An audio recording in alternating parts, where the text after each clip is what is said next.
La clase de ahora es aspectos de teoría de sistemas. Vamos a hablar un poco más acerca de las características de los sistemas biológicos.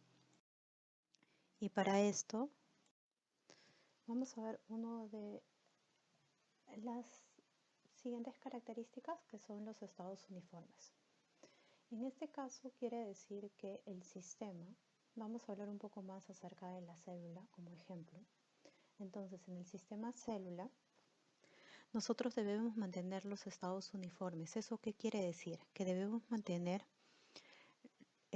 los parámetros necesarios para que la célula como sistema subsista en el tiempo dentro de rangos. Y estos rangos van a permitir que, a pesar de que haya flexibilidad, porque ya habíamos observado que la comunicación entre subsistemas dentro de un sistema tienden a fluctuar. Entonces, esas fluctuaciones deben de ser mantenidas dentro de estos rangos, ¿no? Como que la entrada de un subsistema que produce una salida, esta salida debe ser regulada y servir como entrada para otro subsistema.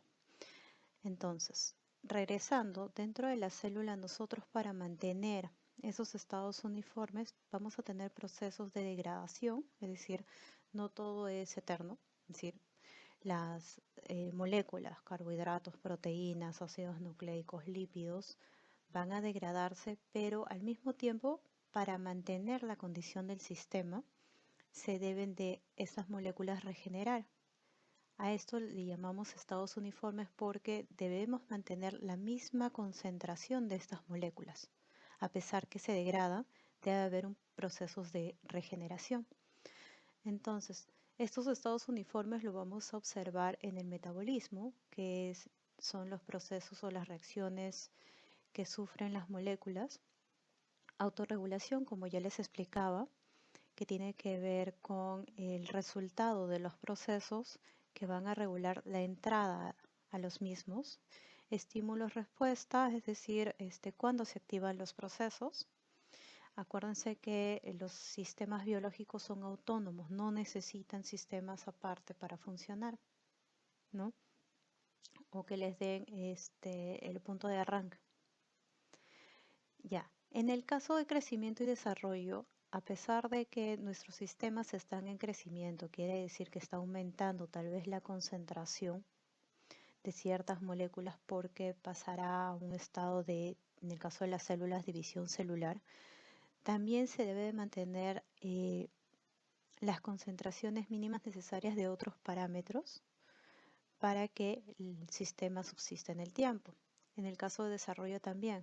En el caso de desarrollo, entiéndalo, cuando hablamos de la célula, es que estas células pueden pasar de una célula tipo totipotente, sí, mal no recuerdo, esa es la palabra, totipotente,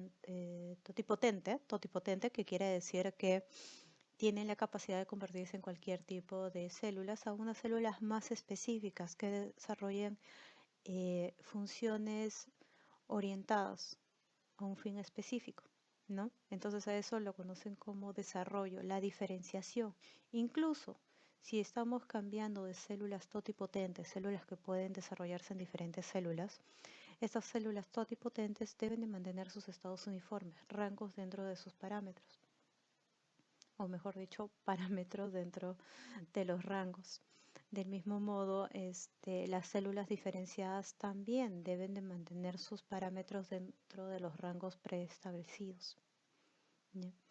Y esto, ¿qué quiere decir? Que para yo mantener este estado uniforme dentro de la célula, yo necesito procesos que son redundantes, que me van a dar un mismo fin, para evitar que si uno de los procesos, si una de las rutas no funciona, haya como backup otra ruta que me llegue al mismo fin. En este caso, ¿se acuerdan del ejemplo de la obtención de energía? Comúnmente la obtención de energía lo sacamos de los carbohidratos, explícitamente de la glucosa, pero si la entrada de glucosa se ve afectada, tenemos las opciones de sacar la energía de tanto las proteínas, los lípidos o los ácidos nucleicos. Ya. Entonces, habíamos hablado sobre el estado estático, que es independiente del tiempo. Lo podemos ver en una célula, digamos, de un adulto, que se va a mantener, es decir, vamos a tener estados de degradación, regeneración, y en estos tenemos un estado uniforme. En los estados dinámicos, que son dependientes del tiempo, estos son aquellos procesos que se dan en el desarrollo, en el crecimiento, ¿no? Entonces estos estados dinámicos también van a tener un, digamos, estado uniforme para cada una de esas células, pero en el estado dinámico vamos a observar la diferenciación, ¿no? En los sistemas abiertos tenemos un estado donde, digamos, el organismo ya cumplió su crecimiento, desarrollo y se mantiene así hasta el día de su muerte. Y en el estado dinámico, como es dependiente del tiempo, vamos a observar cambios en el organismo, en el sistema abierto. Solo para que ustedes recuerden la diferencia entre el sistema cerrado y el sistema abierto, tiene que ver con el orden, ¿no? El orden trae consigo la jerarquía de los subsistemas. Pero nosotros para tener orden necesitamos tener estructuras dentro de nuestro sistema. Y este orden lo trae la materia, ¿no? Que es rica en energía. Digamos que estamos importando entropía, ¿no? Esa energía que nos va a permitir que permanezcamos con esa jerarquía. Y esta materia no solamente entra y sale de la misma manera, sufre una transformación dentro del sistema, quiere decir, y ocurren recambios, ¿no? De materia que ha sido degradada por la materia que va a ser convertida o regenerada gracias a la introducción de esta materia rica en energía, ¿no? La materia que estoy hablando que es regenerada son las moléculas. Necesitamos un recambio de moléculas para mantener el orden dentro del sistema. Ser importantes en el encendido y apagado de genes. Ustedes ya saben cómo funciona, ¿ya? ¿Cuáles son las características de la retroalimentación? Son mecanismos preestablecidos porque ya se encuentran dentro del sistema, no es que aparezcan de la nada, ¿no? Estos mecanismos van a activarse o desactivarse, es decir, que ya están presentes. Son estímulo-respuesta. A veces son bucles, como en el caso veíamos de la glucosa hasta el ATP, ¿no? Si hay un estímulo, significa que estoy activando ese proceso y el proceso tiene una respuesta, ¿no? Y puedo seguir constantemente en una condición de bucle o hasta que se dé otra condición y ya no sigo ese proceso. Ahora, dentro de la retroalimentación yo debo de conocer dos fenómenos. Un fenómeno abierto que es la información que de por sí está en el entorno y un fenómeno cerrado que es la materia de energía, la cual sí podemos controlar dentro de los sistemas. La información que puede ser diversa no es controlada, permanece ahí. Es posible que ingrese al sistema pero sin afectarlo. Pero lo que es importante para el sistema es aquella que puede generar cambios en este. Y en este caso son los fenómenos cerrados que son materia y energía. Ya para recapitular, el estado uniforme significa que voy a tener las concentraciones de proteínas, azúcares, grasas, ácidos nucleicos dentro de los rangos, ¿no? Se va a cumplir las funciones, que una de las prioritarias es los procesos energéticos, entonces tenemos rutas redundantes para llegar a estos procesos energéticos que son indispensables para el funcionamiento y la subsistencia del sistema. Y estos estados uniformes, de acuerdo a las concentraciones de cada una de estas moléculas, va a permitir la activación o desactivación de los genes. Cuando digo que el gen está activado, cuando paso por todo el proceso de transcripción a traducción. Cuando digo que el gen está desactivado, cuando no hay expresión de ese gen, es decir, que no hay transcripción ni traducción. Y todo esto ocurre en la célula, ¿no? Acá tenemos subsistemas que permiten la producción de tanto proteínas, azúcares, grasas, ácidos nucleicos, subsistemas energéticos, entre otros. Ahora, esto nosotros también lo vamos a ver cuando subamos en categoría al siguiente nivel, que es tejido. La función del tejido va a ser muy distinta a la función de la célula, ¿no? Sin embargo, necesita de la célula para poder cumplir esta función. Entonces, la célula en su totalidad se convierte en un subsistema. Y así voy subiendo en jerarquía. Y ahora, los genes constitutivos, como ya habíamos conversado, son genes de mantenimiento de la célula. ¿Esto qué quiere decir? Que estos genes normalmente están activados, están encendidos. Es decir, que pasan de transcribirse y luego a traducirse. ¿Por qué? Porque ya habíamos mencionado que en un estado uniforme las células tienen procesos de degradación y regeneración. Entonces, esta activación de genes va a permitir de la degradación, que vendría a ser la limpieza de aquellas proteínas o moléculas que no están funcionando bien, a la regeneración, que es la utilización de aquellos componentes de estas moléculas que han sido degradadas para la formación de nuevas moléculas, ¿no? Entonces necesitamos que estos genes estén constitutivamente expresados, ¿no? Se requieren todo el tiempo. Están en los procesos metabólicos centrales, que es la producción de enzimas, los procesos energéticos, y ya saben que están siendo transcritos y traducidos, ¿no? Estas imágenes solamente muestran que hay diferentes genes que se activan para los diferentes ciclos, como pueden observar, ¿no? El ciclo de la urea, el ciclo del ácido cítrico, eh, conexión aspartato, arginina, succinato. Ya saben que el aspartato, arginina son aminoácidos.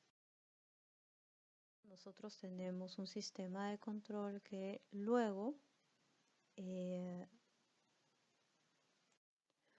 activa una señal de respuesta. En este caso, la señal de respuesta de Homero es sudar, ¿no?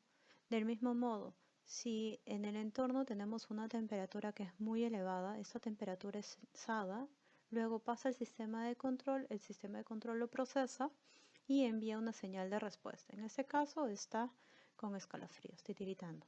Y todas estas dos respuestas, la de sudoración y la de escalofríos, no es solamente una señal si hace, de demostrar que hace frío, sino es una señal que permite regular la temperatura interna dentro del organismo, del sistema.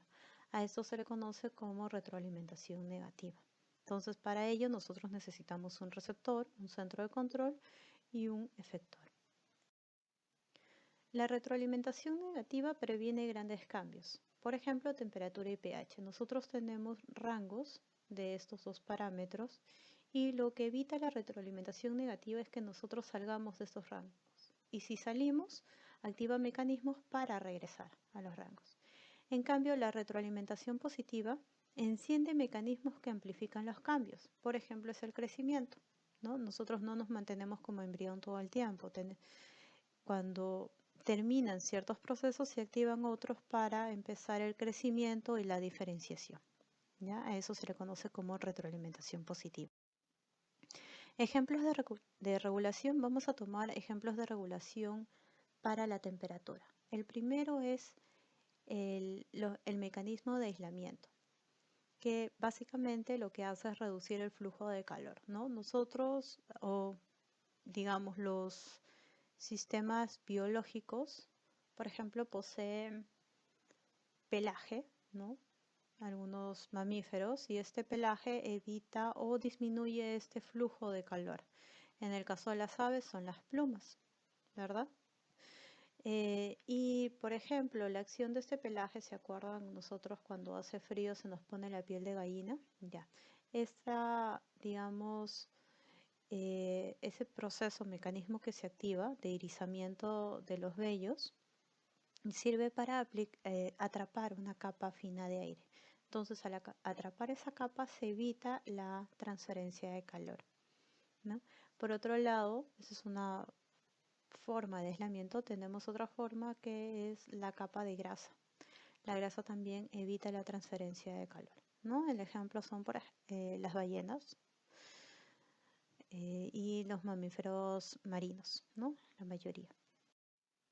Temperatura del mar, ese calor tendría a salir, entonces al final el delfín no podría subsistir mucho tiempo. Entonces, para esto, lo que han hecho es reordenar la disposición de sus vasos y venas, de tal sentido que cerca a la piel ya no se encuentran los vasos, sino las venas, y cuando hay excesivo calor, lo que hace es evitar la transferencia del calor hacia el entorno. Más bien, el calor que ya está en los vasos se queda en el organismo, ¿no? Es para reducir la pérdida de calor. Sobre los organismos, si tenemos una disposición con un área superficial muy grande, entonces tendremos, eh, a ver, ok, en el caso de la libélula, ya yendo más directamente en el ejemplo para que se pueda entender. Tenemos esta libélula que si estuviese en una posición horizontal, todo su cuerpo estaría expuesto a los rayos solares. Supongamos que cada rayo solar tiene una diferencia de calor.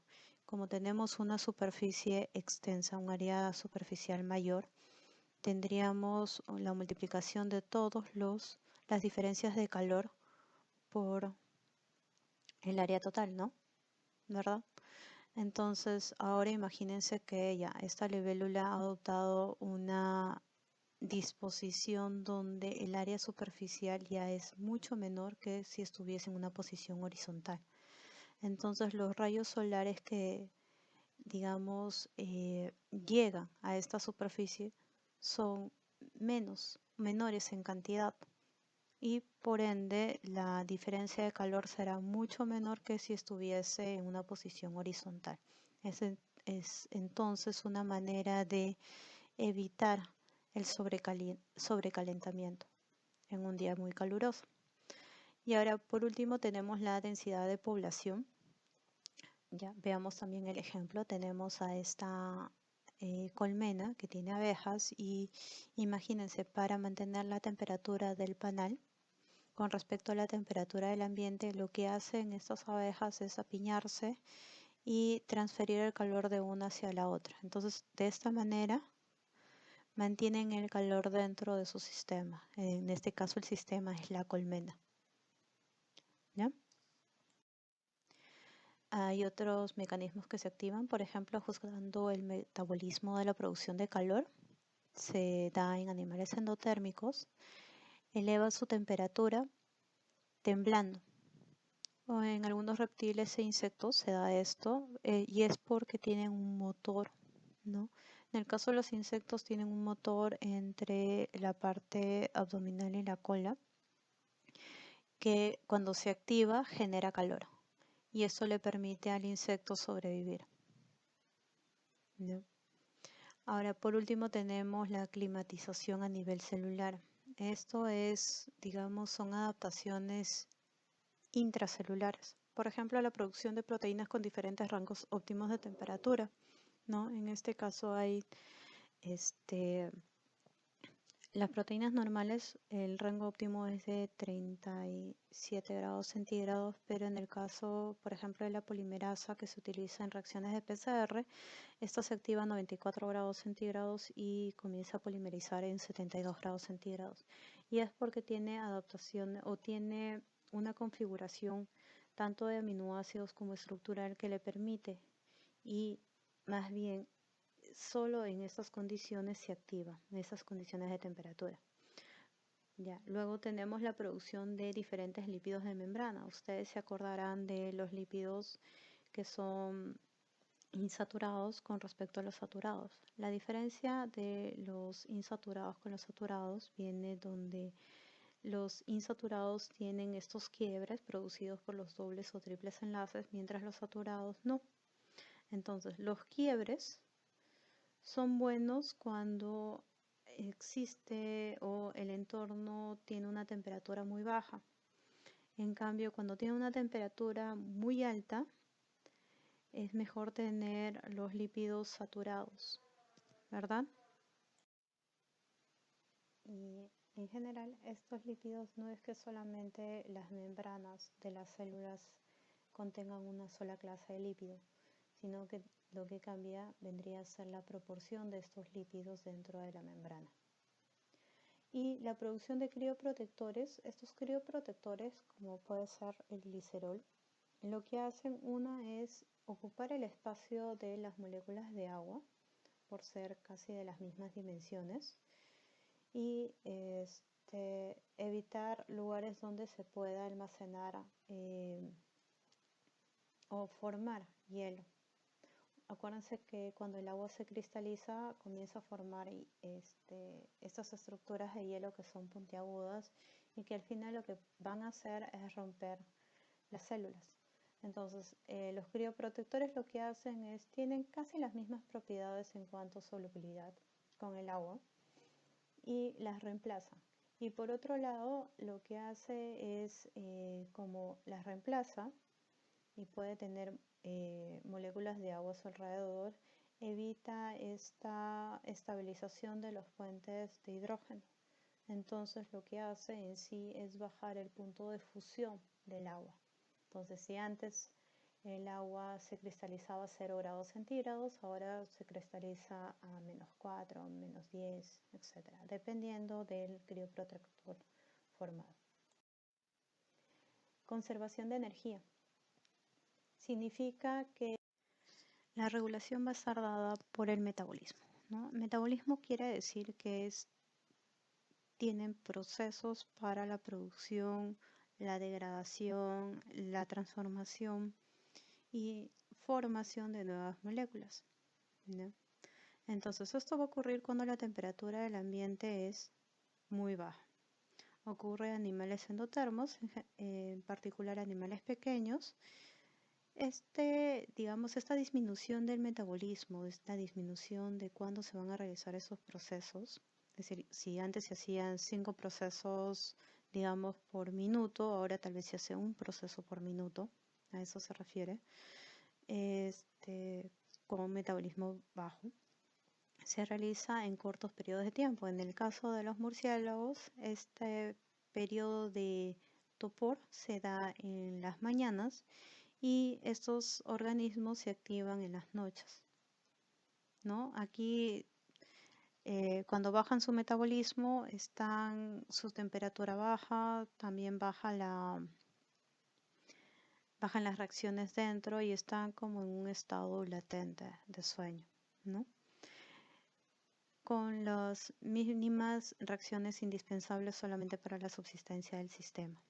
En el caso de la hibernación es un caso, digamos, más extenso que el de topor. El metabolismo también baja y la temperatura baja cerca a 0 grados centígrados. También se da en animales endotermos, de pequeños a grandes, porque se ve también ese estado en ardillas, por ejemplo. Duran tiempos largos, por ejemplo, las estaciones de invierno, y lo que hacen también es reducir el metabolismo. En este caso, en el oso para llegar a un sistema de hibernación tal cual, se deben de activar mecanismos desde antes de iniciado el proceso de hibernación. ¿Ya? Esto quiere decir que como no van a estar prácticamente dormidos todo el invierno, deben de tener almacenes donde puedan ellos extraer su energía, ¿no? En este caso puede ser de grasas. Entonces, previo al momento de hibernación se activan mecanismos para la mayor absorción de proteínas, grasas, carbohidratos que se necesitan, ¿no?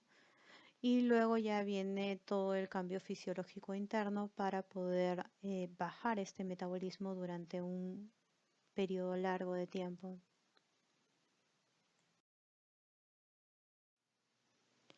Ya.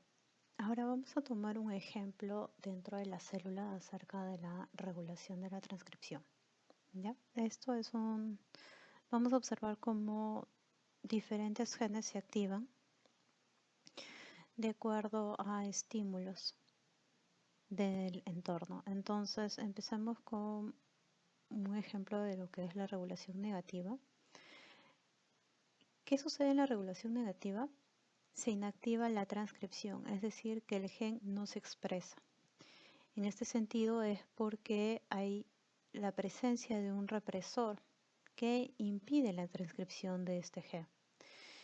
Y este represor se va a activar, es decir, va a reprimir la transcripción o no, se va a interponer en el camino de la transcripción de acuerdo a la presencia o ausencia de una señal fisiológica, ¿no?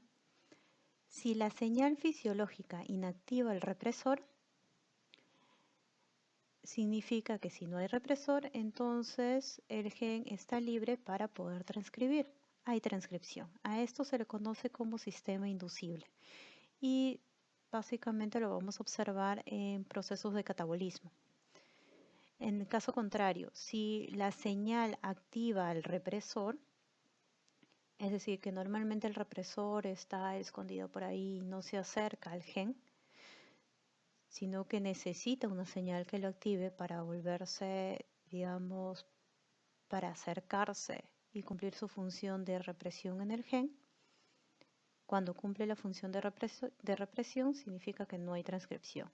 Entonces a este sistema se le conoce como represible. Ya, entonces, el ejemplo es el operón lactosa. El operón lactosa es una región, una secuencia de ADN que consta de las siguientes partes.